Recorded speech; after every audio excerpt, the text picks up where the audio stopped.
Hey friends, it's Natana. So I had this thought today. It's so weird. Okay, so for 2022, I decided my word for the year was grounding. I had this notion that I needed to really get grounded because I feel like I've been ungrounded, and I thought, oh, this is really what I need. Anyways, fast forward to, what month are we in? June of 2022. And I have a dilemma. I have a major dilemma going on in my life. And I just don't understand why God, Spirit, Universe, whatever, would bring this dilemma to me. So to share a little bit about this dilemma, right? I don't want to give too much information yet, but because I'm a very private person, I just don't want to give too much information. But I guess I need to give a little bit of context to what I mean by bringing up this whole thoughts of getting grounded. I met somebody that lives 4.5 hours away from me. I was in California and I decided to move to Oregon. I really had this drive to get my own place, to get grounded again, just like I was in Texas, and to be my own person, have my own autonomy, like all these things. And anyways, the thoughts of having a long distance relationship aren't the most exciting because it's a hell of a lot more work and effort than it would be having a close relationship. Because you're at a distance, right? So, whatever. Anyways, God, how do I even share this without too much?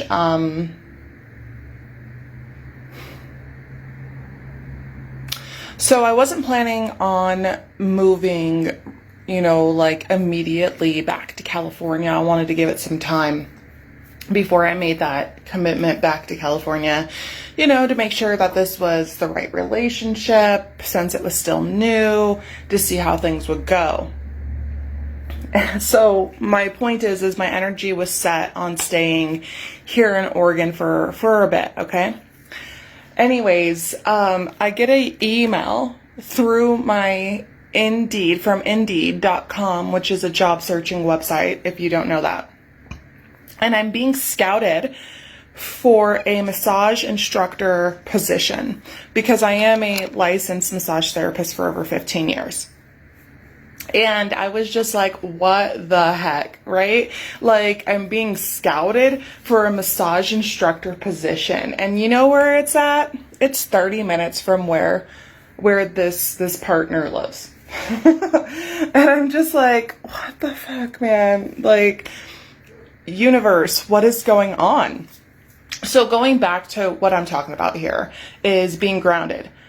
This morning, I'm meditating on it, praying on it, thinking about it. I get my journal out. And I just don't understand. I'm like, God, I thought you wanted me to be grounded. I put in all this time, energy, effort. I worked my ass off to make sure that I had a savings. Not saying that my life is flourishing while I'm here in Oregon, but I'm giving myself this opportunity to stand on my own 2 feet again and to be consistent and to get rooted and grounded and stable. And God's like, but what about this? And I'm just like, oh my gosh. And being a teacher is something that a lot of colleagues have always told me I'd be great at. It's something that I actually like doing, is educating clients on the table. And I've even written out before how I would run my own massage school if I did. Now, granted, I would only be an instructor. I wouldn't be running the massage school. But this is a great opportunity for me to get a feel of the skills and knowledge, lifestyle, and all the workings of what it takes to run a institution like that. And if that's something I actually would really want, if this is something energetically and mentally that I still want to carry moving forward, because I'm an air sign, guys. I'm an Aquarius sun and a Gemini moon. I'm an air, right there. So internally I'm air, intellect and mentally stimulation wise, I'm air. And so I come up with all these ideas, but I don't necessarily always implement them. Which is fine. Would I love to see others implement them? 100%. That would be so amazing. I don't even need credit for it. I just love to see things created in the world that are good for everybody. I'm just a creator. And, yeah, so back to what I'm saying here. I thought about it for like a hot moment and I got super excited, and I'm way too into like, oh, this is a sign, sometimes that it drives me kind of nuts because like it makes me feel really ungrounded. Oh my God, guys. And if you know me, like I've went through like this whole mental health journey where, I've been diagnosed with different things and I've been in therapy for 3.5 years. I did like EMDR. I got on medications. I'm not on medications any longer. And that's kind of a part of this conversation as well. I sometimes wonder, can I trust my decisions? Because sometimes I just make these decisions on a whim, and there's a lot of consequences that come along with decisions, not just for yourself but for other people involved, if possible, like if they're attached in some way, shape, form, or fashion. And to bring in human design in this, I'm a aura manifester. So manifestors, that's what we do. Like we have this innate auric ability to transmute, transform, and manifest things like instantaneously into our life. And so, yeah, sometimes I feel like a tornado. And that's not really a good feeling. And I wonder sometimes, like, can I trust myself? If I was on my medication, would I be thinking this way? It's kind of like what I'm questioning now. Not saying that medication was the best for me. I took medication so I could stay more stable and grounded in my body when I did therapy and not disassociate is literally what I took medication for. I keep taking sips of my coffee while I'm taking a breather break here. You guys, I'm going to just move at a mile a minute anyways. So yeah, I thought about it. I got excited and I was like, I'm doing this. Like God sent me this sign to apply for this job, regardless if I get it or not. I need to go for it. I need to respond to this energy. And after I applied, I got an invite for a Zoom, a next step interview via Zoom. And I started panicking. Are you good enough for this job? These people think I'm qualified. They're the ones that scouted me, right? And all these emotions started flooding in, like about my confidence and my past and how I've always wanted to be a teacher, and how I've been turned down before, actually, in I think it was like year 2 or 3 of massage, because in California they really don't have any standards when it comes to massage therapy. So after like 2 years, you can actually become a massage instructor. And not saying that you need years of massage to be a instructor, because that's not true.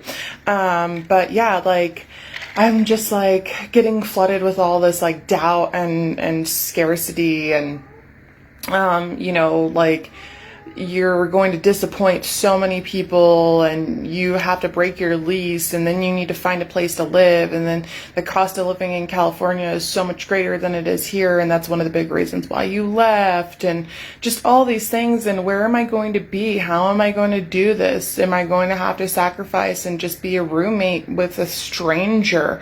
Am I going to have to ask my parents if I could move back in with them again for a moment?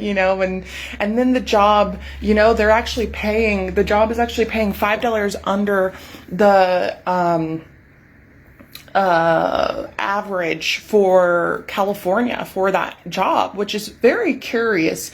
It's something I'm going to ask them about in the interview. Why are you guys paying it's technically $4.75 under the average for the area for massage instructors.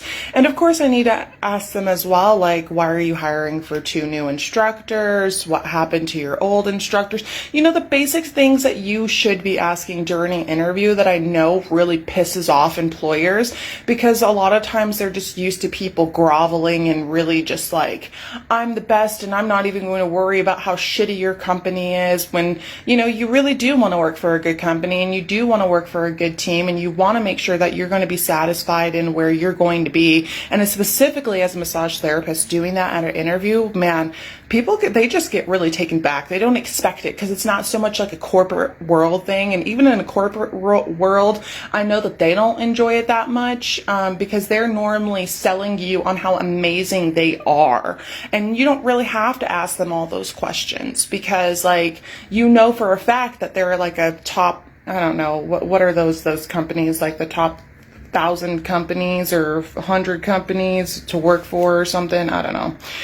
Anyways, so back to getting grounded here. I had this thought. What if, for me personally, or others, I don't know if you're like me, being ungrounded is a way to get grounded? Because if I had moved here and gave myself the opportunity to maybe stay in Airbnb and pay a little bit more money monthly instead of putting down a deposit, you know, I wouldn't have had to buy furniture and things like that. I would have saved that money. It would have given me the opportunity to be more flexible in my choice rather than being so stable and rooted and solid and grounded in that choice. I wouldn't have this major dilemma that I'm feeling. I wouldn't feel like I can't just make these choices that I desire to make from my heart. My heart's screaming at me like, look at this. You want a job like this. You're also going to be closer back to, you know, your friends and family from when you grew up. Even though my dad and my stepmom's family is here, you know, like the rest of my family is back in California.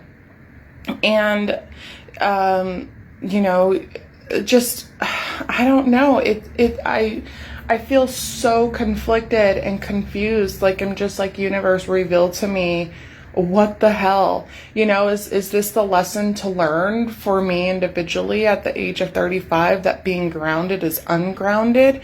And for other people, it's the complete opposite. You know I'm kind of like a gypsy, but shit, I didn't realize like I might be that much of a gypsy.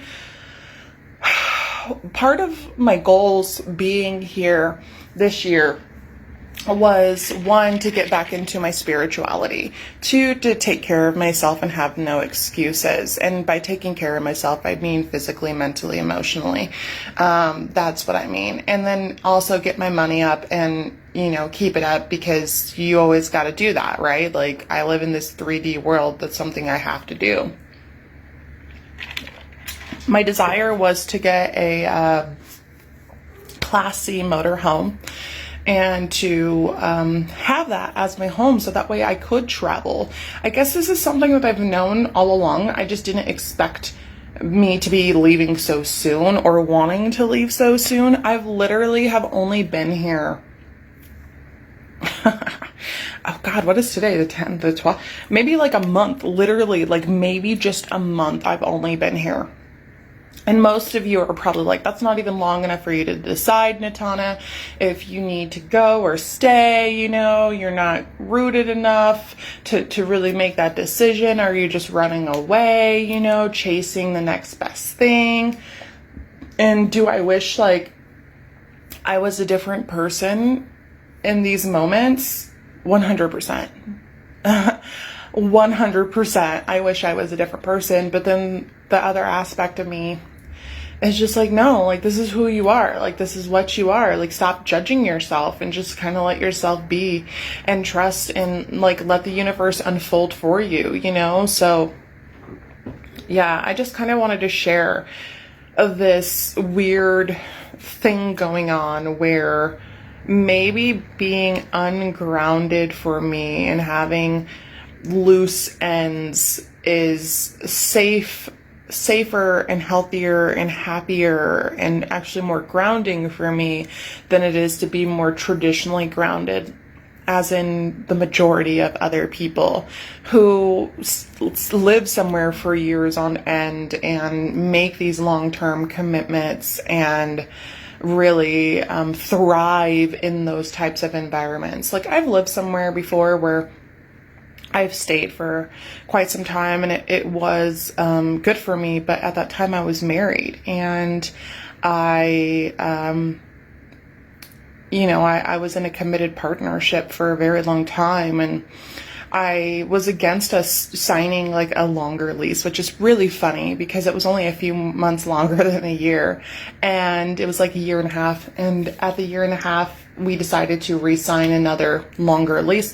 And I told him, I said, thank you for convincing me to do this, because it's actually been really good for me to stay in a place and have a home like this. But sometimes when you're by yourself, like, it's not really a home. I mean, it's a home and it's your home, but it's not like a home like that. And maybe for someone like me, like, I need that to be my anchor. I need that family unit to be my anchor, because where is my family, right? Like, I'm moving and searching and yearning for that type of a thing. And that also brings up another subject. Being a woman in my mid-30s, single, no children. Man, divorced, never thinking that I would want to be actually like legally married again, don't have a desire to actually procreate. If I ever wanted children, I decided that I would adopt eventually if that's really what I wanted to do. But honestly, I really did not see myself desiring any of that. Again, being more detached, ungrounded, quote unquote, in a traditional sense. And I don't know, like, I feel like I do know. I went through this moment where I was thinking, I'm just going to die alone. I'm not going to have anybody when I'm elder to take care of me. I won't even have anybody when I'm elder to put me in a home and abandon me. You know, like, that's the type of alone that I felt for my future, thinking about becoming an elderly person. My mom is ill. She's dealing with congestive heart failure, and the doctors told her she didn't have many years to live. So that's why I came back to California. And my stepdad had cancer and had surgery, got it removed. He's cancer free, thank God. But like, watching him take care of my mom while he goes through his own struggles is just like, wow. I don't have that. You know, like, I don't know if I'll ever have that. And it makes me emotional. And it's just weird because, like, part of being a human being is surviving, even in the 2022s, you know, like, it's surviving, and it's not surviving fiscally so much, but like physically still, like, it just was really eye-opening that I don't want to die alone. I do want a family, and not just because I want to be taken care of, but I would love people to like share my energy with, and to support and cultivate and to grow with. And yeah, it's just been really unique this last year. In particular, 2022 has been really unique for me. So yeah, I don't know, guys, let me know. Do you relate to this whole concept of being ungrounded to get grounded? Maybe if you relate to the other things that are far more personable I can understand that, because I feel like those are kind of more realistic things to relate to. But the whole ungrounding to get grounding thing, that seems kind of abnormal. But yeah, I just wanted to share my thoughts and see if I was the only one. All right, guys, I'll talk to you later. Bye.